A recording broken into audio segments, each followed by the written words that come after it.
Armado de computadoras 3. Colocación del disco duro.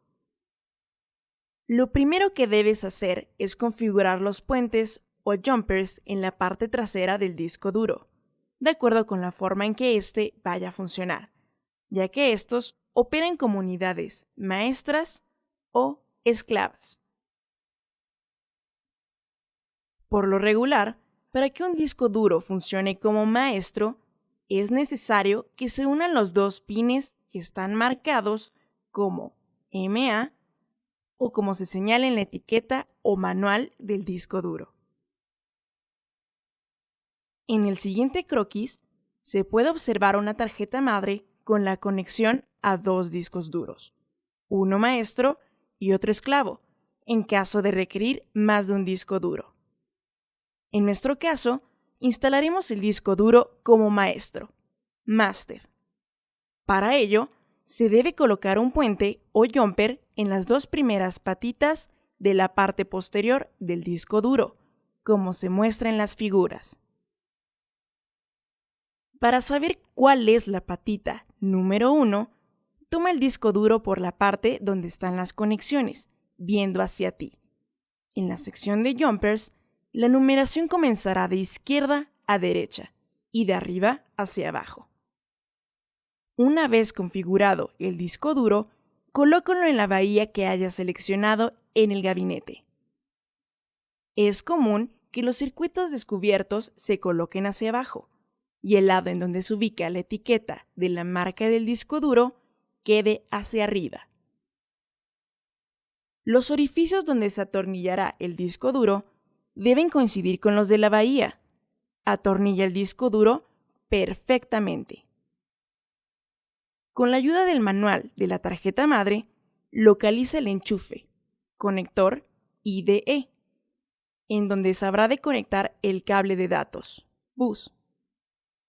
Hazlo haciendo coincidir el pin 1 con el del cable rojo. De manera semejante, conecta el otro extremo del cable de datos al disco duro. Debe coincidir la terminal marcada con el cable rojo o con una flecha en el pin, uno de la tarjeta madre y el del disco duro. Conecta el cable de corriente al disco duro. Este solo puede conectarse de una sola manera, no lo fuerces. Algunas tarjetas madre ya no tienen conectores IDE, sino 4 conectores SATA. Los conectas y te los reconoce como SATA 1, SATA 2, SATA 3 y SATA 4. En el setup, le asignarás la prioridad al disco duro en SATA 1. Con esto ya no es necesario configurar el jumper. Colocación de la unidad de CD-ROM. De la misma manera que en la instalación del disco duro, se deben conectar los puentes o jumpers de la unidad de CD-ROM según cómo vaya a funcionar. En este caso, será esclavo. Para asignar la función de maestro o esclavo de la unidad, haz lo siguiente. Si quieres conectarlo con el mismo cable que estás utilizando para el disco duro, usa el contacto libre del cable y conéctalo a la unidad. En este caso, conecta el puente del disco compacto en las letras SL, lo que significa esclavo, slave. Las letras en la unidad de este se leen verticalmente. Para nuestro caso, lo colocaremos como esclavo. Coloca la unidad en una de las bahías del gabinete.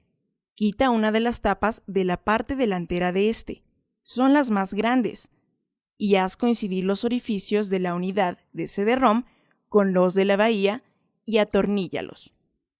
Conecta el cable de corriente de la unidad. Es igual a la del disco duro. Solo entra de una forma. No fuerces su conexión. En caso de que la unidad requiera conexión tipo SATA, ubicar el correspondiente. Lector de memorias. El lector de memorias se puede colocar en una ranura externa de 3.5 pulgadas y se conecta en la entrada llamada IEEE 1394. Para localizar este conector, revisa el manual.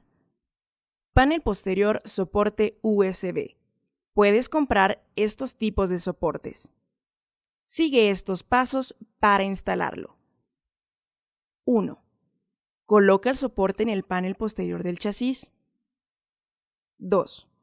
Conecta el cable USB serial ATA a un cabezal USB incorporado.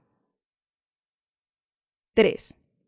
Para los soportes con IEEE 1394, conecta el serial ATA a un cabezal incorporado, ambos del mismo tipo. Conector USB IEEE 1394, sonido de 3.5 pulgadas en el panel frontal. También puedes comprar estos tipos de módulos. Para instalarlo: 1.